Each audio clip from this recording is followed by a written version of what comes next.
Hey, Jeff Fuller back with you, pastor at Living Hope Wesleyan Church. Hopeforvermont.org is a website. You certainly can subscribe to our YouTube channel, Living Hope Wesleyan Church, Living Hope Wesleyan Church on YouTube, and now on Google Podcasts and iTunes as Living Hope Wesleyan. Hopefully you can make time, subscribe, check out those interviews, Sunday sermons, well, people to come watch with you. And just know that we're simply beggars trying to share bread with other beggars. I believe people's stories make our stories much better, more informed, and definitely less ignorant, more impactful. And right now we have a great story for you. This is Delwin Eiland. Delwin, good to have you. Hey, thanks, Jeff. Thanks for having me on. And so I just interviewed your wife last week, maybe. Ashley, she's written a book called Humankind, and she was just very gracious with her time. Talk to me a little bit about what is it like being married to an author? Oh, man. So I think on the list of titles that I ascribe to my wife, author is like one of the last ones down, only because I know her. She's my wife. I smell her breath in the morning and all that. And so, and it smells great, by the way, just in case she's listening to this. Yeah, I think my wife is such a total package, so she's a writer, she's a preacher, she's a coach, she's a pastor.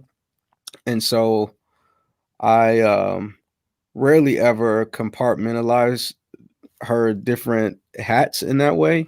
I'll say when she was writing the book, it was interesting to see, like, she would go away to Starbucks at like 6 o'clock in the morning, right? And she would write for however many hours and come back and read it to me. And I'm like, wow, like how does your brain think this way? And like, how are you able to put stories in this kind of compelling language? And so when I think about it through that lens, man, I just feel I feel like I have the good fortune of being married to a woman who is extremely gifted, and who has an ability with words that, I mean, I'm jealous of her ability with words. And so, yeah, that's what I'll say about that.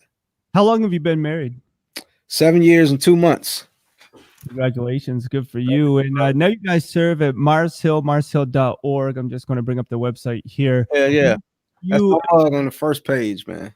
That's you as a worship pastor. Yeah. What does that mean to be a worship pastor? Oh, man, that's a great question. So, how do I say, like, to break it down literally, and I try to think about the position this way as a worship pastor or worship leader. Like a leader is someone who has influence or wields influence over other people.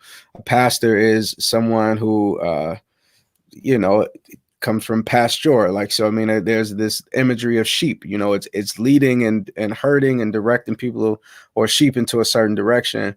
And worship is in a way you could look at it is to give God your very best, or to be shaped by the thing that you give worth to. And so my role as a worship pastor or worship leader is to influence people to be shaped by the thing that they give worth to, or to influence people to give God the very best. And for me, that's whether I'm on the platform or whether I'm off the platform. Like, my idea and my ideal in this role is to lead and influence people to give God their best, whether that be in a song, whether that be, breaking down walls in their hearts in a worship gathering, or whether that be in a one-on-one kind of conversation, just trying to lead people, try my level best to lead people beyond certain walls so that they can give God every bit of them. During COVID, what does that look like? Great question, man. I think so. We did 28 weeks of live stream, like 28 weeks of solely live stream. So when everything shut down, we shut down with the rest of the country and the rest of the world. And during it in a live stream setting was challenging. I mean, anybody that's watching this, Jeff, you're a pastor, every preacher, every worship leader can probably attest. It was challenging. And I think from a worship leader perspective, I never shied away from speaking about the the elephant in the room, so to speak, or like to identify. You might be watching this and you're around the breakfast table, or you're in your family room and your kids are running around, because so often that would be happening for me. We would pre-record our thing, and then I'm trying to watch, and my kids want to watch Bubble Guppies or something like that. And so I just try to, as best I can, forecast and really speak to the reality that people might be experiencing at that very moment, and try to let people off the hook for having to be perfect, but still encouraging them to give God their best. I remember there was one week where I called it out. I called out my house church, not by name or whatever, but just saying, I know singing in front of the TV is awkward. It is really weird, and I think God understands that awkwardness and isn't looking for you to kind of push past so you can prove that you can do it.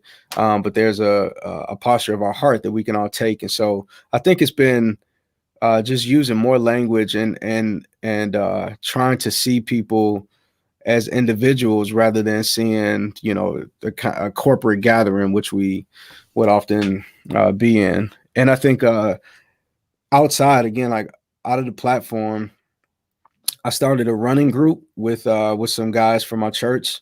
A couple of ladies have shown up, and so before and after the runs, we've just talked, kind of talked about life, and the people from my worship team. I've done breakfasts and coffees and Zoom meetings and things like that. I mean, just to kind of help people stay afloat and to keep everybody connected.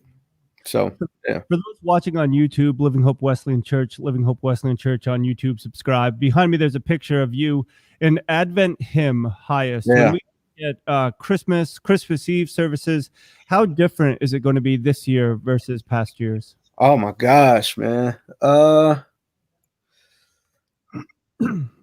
think when you think about the Advent, right, the season of waiting, I think it'll have a different kind of connection. Like this season will actually be in Advent, and whether that's waiting to get back to whatever, waiting to get back to what, a normal, or to look forward to everybody being together. And so I think hopefully in our church, like we'll kind of dive into that and not, not make promises that everything is going to be sweet, because none of us can guarantee that, but to actually live into what it means to wait for the arrival of something, whether that be a day where COVID doesn't exist, or a day where we can all put aside our differences and cope with it. And then from a practical standpoint, I don't know, man. Like I doubt that our church will be filled to capacity for like a Christmas service or any of our Advent weeks leading up. Yeah, so it's an interesting thing, especially for those of us that have, I've been doing church work, church ministry my entire adult life. And so to think of a worship gathering that may have, a handful of people in it is different. So. Oh, for sure. Delwin Eiland, Delwin_Eiland on Instagram and Twitter, serves at Marshill, marshill.org. Delwin, where did you grow up? South side of Chicago. South side of Chicago, man. Yeah. What was that experience like? Did you have a pretty strong family structure or a school of hard knocks? Tell me about growing up. Oh man, I think it was a mixture of both. So I grew up for the majority of my life, with a single mom. Had a sister 12 years older, and so in some ways I was kind of an only child. Whenever I was 5 or 6 years old, she went to college. I had a pretty large family. My mom has 6 brothers and sisters, or she had 5 sisters and 1 brother. But even within that, I mean, like there was, you had your smattering of like addiction and things like that. And my father met his end when I was 7. He had a heart attack, but he had some addiction issues and things like that. And so I come from a family. I'm learning to cope with all of this stuff really just like in recent years. But I come from a family that like all of our families had these beautiful moments and full of rich and beautiful stories, and also had some really really complicated and and hard experiences and hard history that was really I guess characteristic of the environment that we were in. You talking about inner city, and it's called inner city Chicago. Back then they would have called it ghetto, or like and so my upbringing was with this family that was this beautiful concoction of complexity, and yet my mother was a woman of faith. We didn't have much money, and so the environment that we lived in, it was kind of a school of hard knocks environment. And so I had to learn how to do public transportation, and learn who you could talk to, and learn if this guy says hey man, let me talk to you real quick, not to mess with that guy, what side of the street to walk on and what side to avoid. And so I was telling somebody recently, my life could have taken drastic turns, and it was the grace of God bringing people into my life to give me some coaching and direction that have ultimately led me to where I am now. Hey, Delwin, so when did your love of music begin, or when did you find out, being a worship pastor now, was music an outlet, or did you do other things when you were younger just to get those feelings out, whether sports or whatever have you? Yeah. So, I grew up, again, Chicago in the 80s and 90s. And so you talking about Michael Jordan, the Bulls. So I played basketball, and I thought I was going to be in the NBA, but I'm 5'7", I'm a strong 5'7.5". But yeah, man, music for me started. I remember my earliest memories of music were like my babysitter playing, Anita Baker and Luther Vandross and Stevie Wonder while she was cleaning up. And I remember like sitting in a high chair, being a 2 years old, and just hearing these dusties, man. And so that was really my introduction, and my love for it, I think, really sparked then. And then I sang in church and things like that, from being very young. So music was always a part of my life, and I was destined to be connected with it in some way. Grew up, got the chance to sing in a choir that toured the country and went overseas and things like that. And so music was always there. I didn't know that it would be a career thing. I didn't know that I would end up being anybody's worship pastor or worship leader. For a career, I wanted to work in money. Like I was on the trajectory to be a stockbroker. And then I ended up switching my major, and the rest, there's stories tied to that, man. But God got me in a way, and and really opened up my eyes to what his plan were. Did you feel natural in front of people singing, or did people have to like really help you discover that you did have a talent and you could be comfortable in front of people? Is that something you naturally were? Man, best in you? That's a good question. So I think I was a bit of a class clown. So that, I mean, with that being said, I felt natural acting out in front of people, like doing my thing in front of people. But I remember the first like solo that I ever did in church. I sang this song called Tomorrow by the Winans. And I grew up in a small Baptist church, and, I mean, I just had my head down the whole time, with this microphone, and, and people encouraged me that way. So I didn't feel comfortable doing anything seriously in front of people. You understand what I'm saying? Like as a kid. And then, like I mentioned, I got the chance to be a part of this choir that, amongst other things, one of the things that it taught was confidence, and being confident in who you were. And so as I was like, preteen and teenage years is when I spent my time there. And that helped me to grow my confidence of being in front of people. That's really good. For me, I've always loved music, but I am not musical at all. I have zero rhythm, and my daughter tries to get me to do TikTok. I think just to laugh at me more than anything. But Hey, so you mentioned that you're 5'7.5". That's taller than Muggsy Bogues. Half counts, man. The Yeah. NBA playoffs just finished. Are you a LeBron fan, a LeBron hater? Do you appreciate LeBron, or are you just a Jordan guy through and through? You know, man, I've dealt with this with my boys a lot lately. So I love LeBron James. I resonate with his story, you know, coming from he came from Akron. I'm from South Side of Chicago, single mom, like the whole thing. Like he had men come around in the form of coaches and things. And so I resonate so much with his story. And I think as a basketball guy, he's a savant, man. He's, you know, one of the greatest athletes to ever live. But I think, you know, like there's this GOAT conversation. And I mean, Michael Jordan, man. Michael Jeffrey Jordan is the GOAT, like is the greatest of all time. If a ballot had to be, you know, set up and you had to vote for one, for me, Michael Jordan would be it. And if it weren't that, which in reality is, you know, it's not that. You don't just have to vote for one person. I think we have been blessed to see excellence at that high of a level from somebody in the 80s and 90s, and then now in the 2000s in the way of LeBron James. Yeah.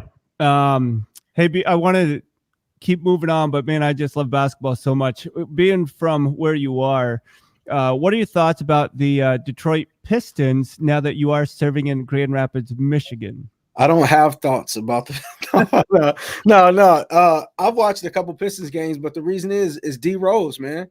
Yeah. So Derrick Rose is on the Pistons, and you know, Derrick Rose represents the Shy, and I'll ride for D Rose just like people would ride for LeBron. So I'm not a Pistons fan by any stretch, but I'm a Derrick fan. All right. Just like most people aren't Laker fans. They're just LeBron James fans, man. That's fair enough. Fair enough. Yeah. Hey, Delwin, behind me, again, if you're listening on YouTube, Wesleyan Church, your daughter that you just finalized the adoption. Just going through what you've been through, you alluded to LeBron James and how he grew up. How important was it for you to give back in such a phenomenal way like this? And what did that conversation look like, having two children of your own, taking on a third in diapers? I mean, it's a huge commitment, but it's a great thing. Yeah, man. We got Journey when she was a little less than 3 months, but she was born 9 weeks premature. So when we got her, she was a tiny, tiny, tiny baby. She was really newborn size.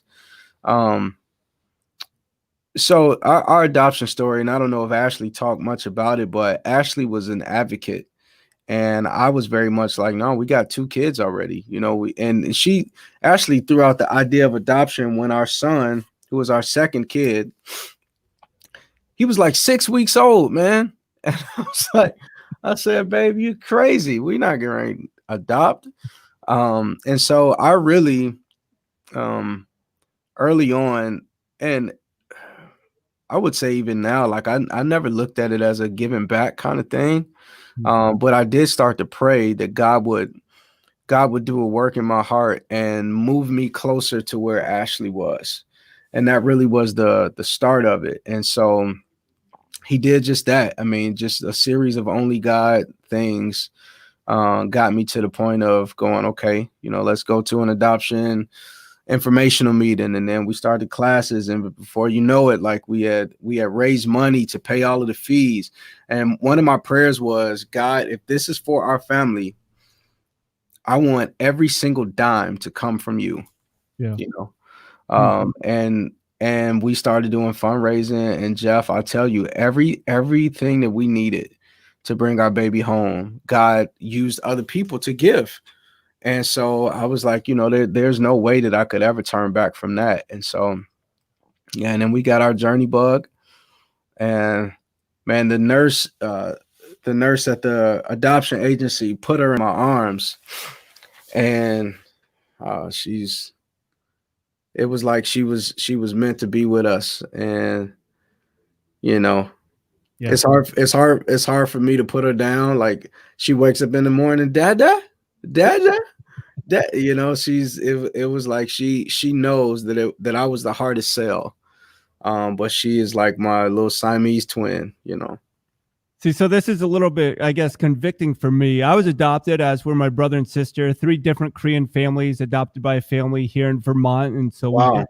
do not look like our native Vermont parents, but just knew that love. Our son just went to college, Grand Rapids Community College, actually. Oh, cool. And our daughter is a junior in high school. So my daughter and my wife have talked about fostering or adopting.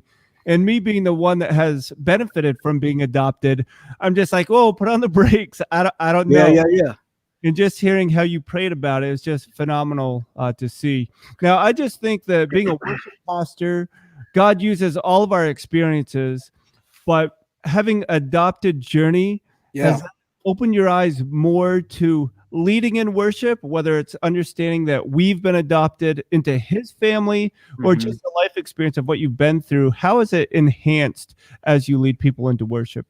That's a great question, man. And you know, adoption, I think, in so many ways has informed my theology, and given me a different level of compassion. And I think it's not just the compassion for my daughter, but understanding that there's so many more people that are involved in her story, right? And so I think more than anything, adoption has given me a higher and more thorough perspective of story. And you know, and when I think through that lens, I think about our daughter's birth mom and her birth dad. You know, you know, we don't know who her birth dad is, and so this is somebody who, you know, to us is a stranger, and yet I believe wholeheartedly that God has planted His DNA in him and in her birth mom, and so I think more than anything, it's made me think about people's stories that I don't know, but also giving me this understanding that our stories are all intersected in the person of Jesus Christ. You know, like we all carry this image of God in us. And so, and then as a worship leader, man, I just when I look at people, and our congregation is, you know, I don't know if it's the same for yours there, man, but our congregation, in terms of political beliefs and socioeconomic status and all of these things, it couldn't be further left and right. And so maybe a bit of understanding journey story to this point gives me a higher level of compassion when I look out and, you know, and I see people whose stories I really don't know, but always feel compelled to call them to the common denominator, which is the Christ. Yeah. That's so good. And your wife writes in her book, Humankind, she broaches a topic about this election year. Yeah. How have you been able to communicate with your kids what a time in history we're going through? You seem to be a little bit younger than my children, but still, we're living in crazy days, even in the middle of a pandemic, 2020 election year, all the social injustice. How do you have that conversation? You know what, man? We have in a lot of ways decided to shield our kids from. I'll talk about the social injustice part. We have Black kids, you know, and in their life, our hope is that the statement I'm getting ready to make won't be true. But if history informs tomorrow, then it will be. In their lives, they will have no shortage of opportunities to see oppression and or racism and or white supremacy and injustice face to face. You know, and whereas their neighbors and the kids that they go to school with, we live in predominantly white neighborhood. Their neighbors and the other kids, their parents will have a choice on whether they let them see certain things on TV or whether they tell them certain things, and they could very well go through their lives without. You know, their friends could very well go through their lives without knowing the things that are happening right now. And we've made the decision, you know what, life is going to happen to our kids as they are African-American, you know, young men and women. And so we don't want to rob them of innocence at this point. But we have been we've been good about talking to them about the pandemic, and letting them know that it's a global health thing. And then when we pray at night or when we pray, over meals, one of my kids always prays that social distancing will end and that coronavirus will go away and that it'll never come back. And so, but yeah, man, to talk about, police shootings, Breonna Taylor or Jacob Blake. I mean, we can go through the list.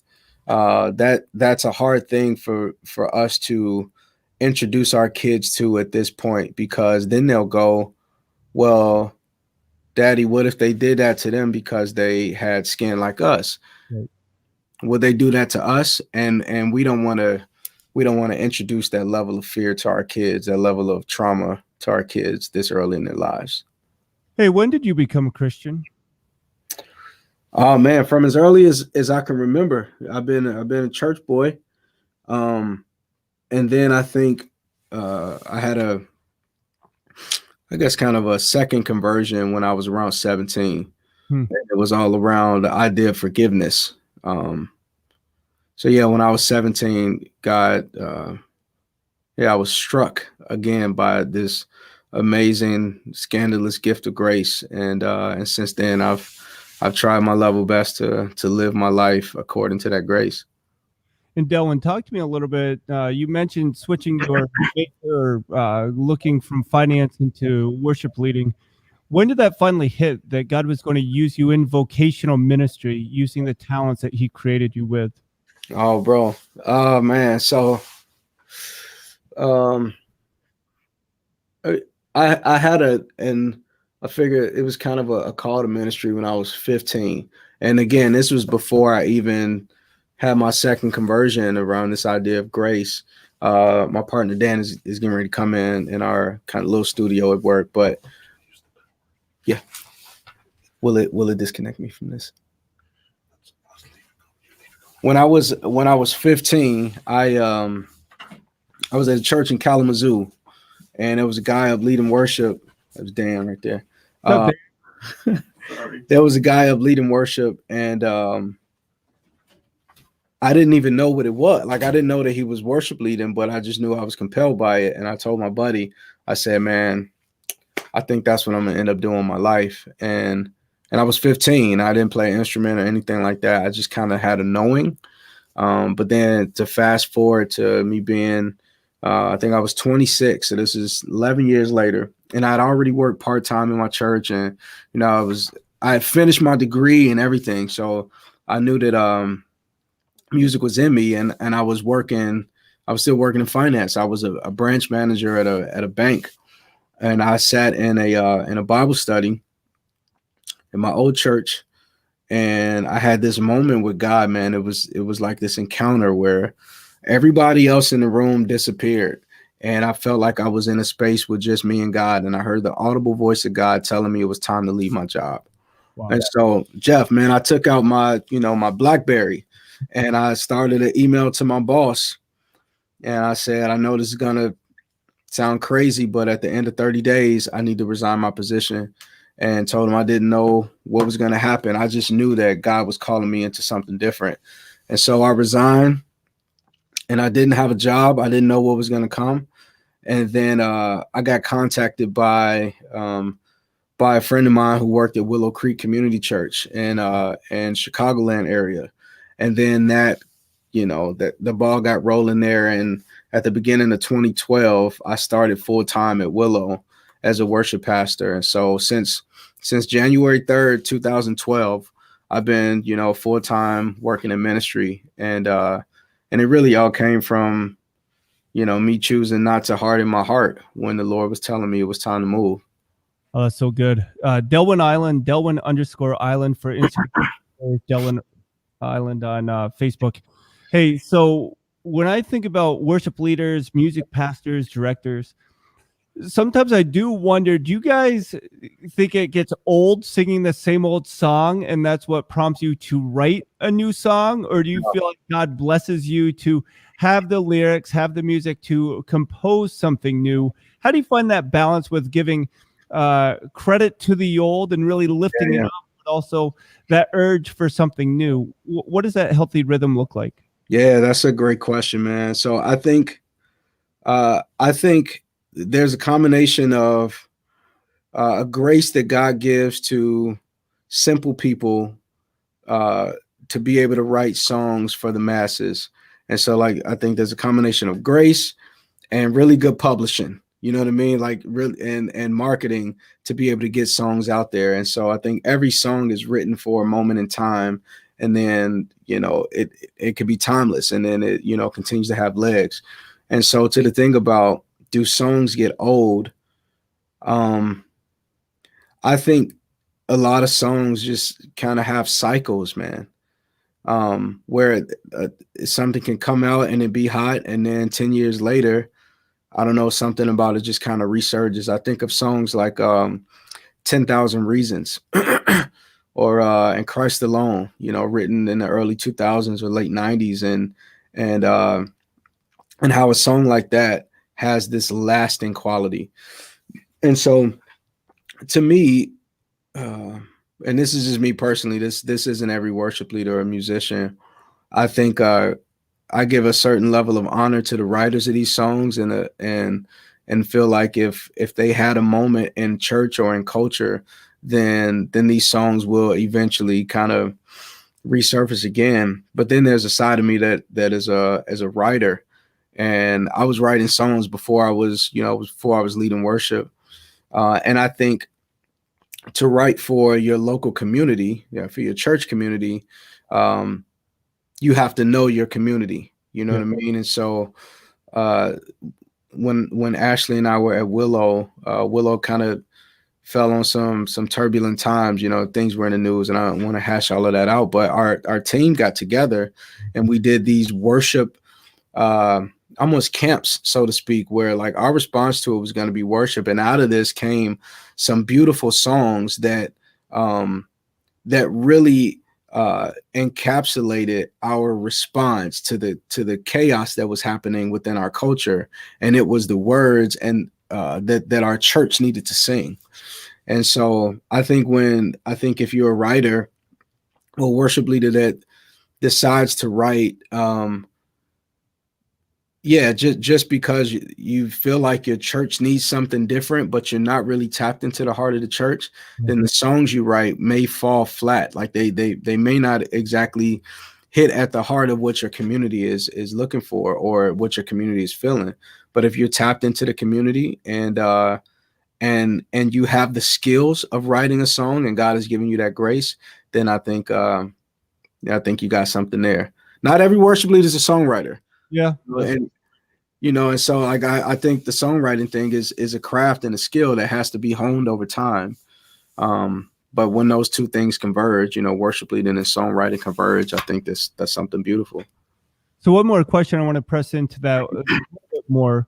My friend's a professor, and he just talks about the incredible responsibility of music to stay true to the truth of God's word. Mm-hmm. Sometimes it seems to get watered down or oversimplified. What type of responsibility do you have when you're choosing songs for a Sunday morning or a worship set that really reflect the truth of the gospel versus what seems to be popular in some people's eyes or minds? Yeah, man. Jeff, that's another great question. I think the lens, I have a couple lenses that I try to look through. The overall is I have a responsibility to put words into people's mouths, right? As a worship leader, we're asking people to sing songs, and the songs that they sing, like we're putting something into their mouths. And whatever you put into your mouth, even as food, it starts to form something in you. And so that can be, you eat broccoli or you eat spinach, like you get those muscles big and strong. If you eat donuts all the time, then ultimately like it's going to make you unhealthy. And so I try to look at it from that perspective. Are the songs that I am putting in people's mouths, what is it forming? What is it developing in them? And so I think about it that kind of as an umbrella. And then I think about the context of our church. We have these directions that, make up our mission statement. And so I go if this is a part of our theology, are the songs that I'm doing, do they align with the theological beliefs and the direction of our church? Then I go, okay, if they do, all right, let's go to the next step. And then it's this idea that of encouraging each other with psalms, hymns, and spiritual songs, right? And so is it a psalm? Is it something that reflects joy or lament or remembrance or a call to worship? If it falls in those categories, okay, we can do that. Is it a hymn? Is it something that is ascriptive and talks about the wonderful character of God and heaps praise at his feet? If it does, then yes, we can do that. Is it a spiritual song? Is it something testimonial?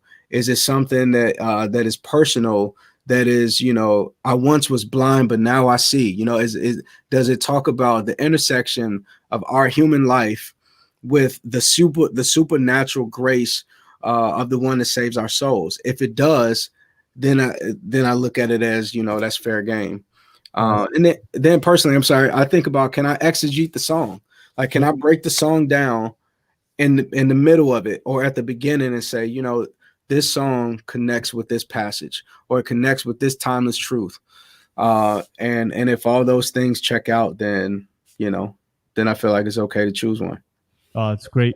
Delwin, thanks again for making the time. We have a couple questions, then I'll get you out. Your wife, Ashley Eiland, she has her own website, ashleyeiland.com. She's written the book Humankind. When that book came out, which I just finished listening to, and I was very appreciative that she read the book herself, but was there anything that surprised you, or did you have that conversation before the book came out of everything that was in it? Nothing surprised me. So I was there for every iteration of it. It took her a couple years to write it. Yeah, and so from inception to release, and all of it's the book for those that haven't read it, and please go get it, Amazon or audiobooks, wherever you kind of get your book purchases. It reads like a memoir. Yeah. And she had shared all of those stories with me before. Not just for the purpose of, letting me know what was going in the book, but just in the course of our relationship. She had shared all of those stories. So nothing was surprising. Yeah. What about the broken petroleum jelly? Does she still have that on the nightstand? To remember? And, yeah. Haven't read the book. Make sure you go get a copy of it. You know what, man? Yeah. Every couple, every married couple goes through those turbulent, trying years. And I remember that, man. Our first couple years the first year particularly was really challenging. But that thing of petroleum jelly is gone, and that day is gone. Grace upon grace, man. Oh, that's a fact. I'm trying to learn that every day. Delwin, a couple questions, and then you're done. Thanks again for a gracious time. And I just want to ask I'm a Wesleyan pastor. Wesleyan's the denomination we really promote. We are open to females being a ministry pastor. I listened to someone that said that if your wife is a pastor, that's excellent and to be applauded. But still, if you're the husband, you're still the head of the house. Mm-hmm. How do you make sure you are the head of the house when sometimes she's your pastor? Yeah. Great question again, man. I think, what Ashley and I do, our occupations as lead pastor, worship pastor is something that we do. And it's a reflection of who we are, but it's not all of who we are. And so when we are in the space of work or community and church, I give deference to her as my lead pastor. And when we're in our home, she gives deference to me as the leader of our house. And I think it's this idea, the Apostle Paul talks about mutual submission. And I think we're in a position to have taken it to a different level, because in the workspace, she's my superior. But I also know her very personally, and very intimately, and am aware of the places where she would identify as being broken. And she's aware of the places that I identify as being broken. And so, what people may not see when she gets a hard email or, when she gets critical feedback, she comes home and we discuss those things, and it's in those moments that I have the responsibility, the highest responsibility of encouraging her. And again, like we talked about at the beginning, being a worship pastor, like encouraging her and leading her to give God her very best in the role that he's graced her for. So yeah, I mean, I think I have to handle it with a certain level of sensitivity. And Really, yeah, yeah. really good and very wise. I'll tell you your wife's answer after I ask you this question. If you were to play a role in a fictional movie, would you want to play the hero or the villain? Wow. If I was in a fictional movie, I probably would want to play the villain. There you go. Yes, man. I would want to play the villain. I think villains make the story interesting. Well, I would agree. And my wife and I both say we'd want to play the villains. And your wife actually said the same thing. I always thought that Captain Jack Sparrow would be like the perfect answer because he's a villain, but he's kind of the hero. But how that all goes. Yeah, man. Delwin, thank you so much for making the time. Congratulations on the adoption of Journey, your family, what you guys are doing at Mars Hill. I just mentioned to your wife and certainly to you that when we visit my son for Thanksgiving, it would be great to take you guys out for lunch or a cup of coffee and just to get to know you. I know my daughter would love to babysit your kids for free, and so we can make all that happen. But we would love that. More than anything, just thank you for being faithful and just for growing and leading others into the throne room of Jesus. And thank you sincerely. Thank you, my brother. And again, that's Delwin Eiland.